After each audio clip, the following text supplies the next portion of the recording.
Question है find the domain of F X is equal root under 3 minus 2x minus X square.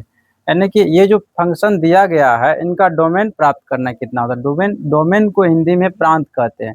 प्रांत उनको कहेंगे कि x का वैल्यू यहाँ क्या रखेंगे कि ये फंक्शन डिफाइंड हो जाए। यानी कि x का वैल्यू यहाँ पर हम क्या क्या रख सकते हैं वो निकालने का मतलब है कि इसका डोमेन निकाल लिए। तो इनका ये रूट अंडर होने के कारण ये फंक्शन तब ही डिफाइंड होगा जब ये इसके रूट अंडर में जितना भी वैल्यू दिया है या तो ये 0 होगा या 0 से बड़ा होगा।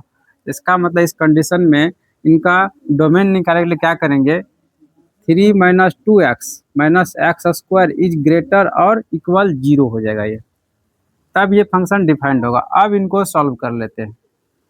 अब इनको सॉल्व करने के लिए क्या करते हैं, इसमें माइनस से मल्टीप्लाई करें। माइनस से मल्टीप्लाई इसलिए करेंगे ताकि ये क्वाड्रेटिक इक्वेशन जो है इसका जो नेगेटिव है अगर पॉजिटिव कर लेते हैं तो सॉल्व करने में बहुत आसान हो जाएगा। तो माइनस से गुना जो करेंगे इसमें ये हो जाएगा एक्स स्क्वायर, ये प्लस में ये भी प्लस में हो जाएगा 2x, ये प्लस में तो ये माइनस में आ जाएगा ये। और माइनस से मल्टीप्लाई होने के कारण ये जो चिन्ह है यहाँ पर ये असमीका है जिसको इनक्वालिटी कहते हैं, ये रिवर्स हो जाएगा, यहाँ पर ये ऐसे हो जाएगा। अब क्या करेंगे, इसको फैक्टराइजेशन करेंगे यानी गुणनखंड कर लेंगे इसको। ये हो जाएगा x प्लस 3x माइनस 1। इनका जो फैक्टराइजेशन होगा ये इतना हो जाएगा, ये दोनों फैक्टर हो गया इसका। अब यहाँ पर कंडीशन है कि ये दोनों फैक्टर का मल्टीप्लाई लेस देन 0 और इक्वल 0 है। लेस देन 0 होने के कारण ये फैक्टर 0 से कम होने का मतलब हुआ कि या तो ये पॉजिटिव होगा तो ये नेगेटिव, यानी कि 0 से छोटा तभी होगा एक पॉजिटिव नंबर मल्टीप्लाई दूसरा नेगेटिव नंबर, तभी ये 0 से क्या होगा, छोटा होगा।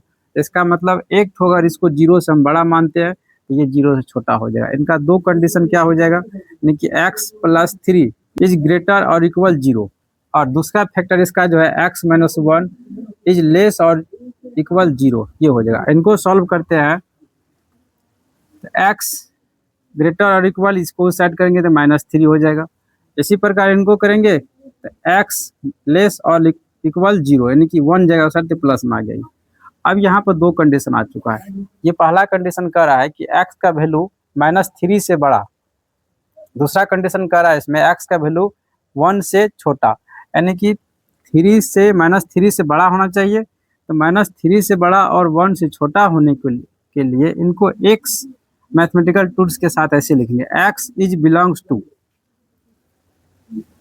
-3 1। x का वैल्यू -3 से बड़ा और x का वैल्यू 1 से छोटा को शॉर्ट में इस प्रकार से लिखा जाता है। इसका मतलब x का जो वैल्यू होगा ये यही होगा, इसी के बीच में होगा जितना है, यानी कि -3 से लेकर के 1 तक, ये इसका डोमेन होगी।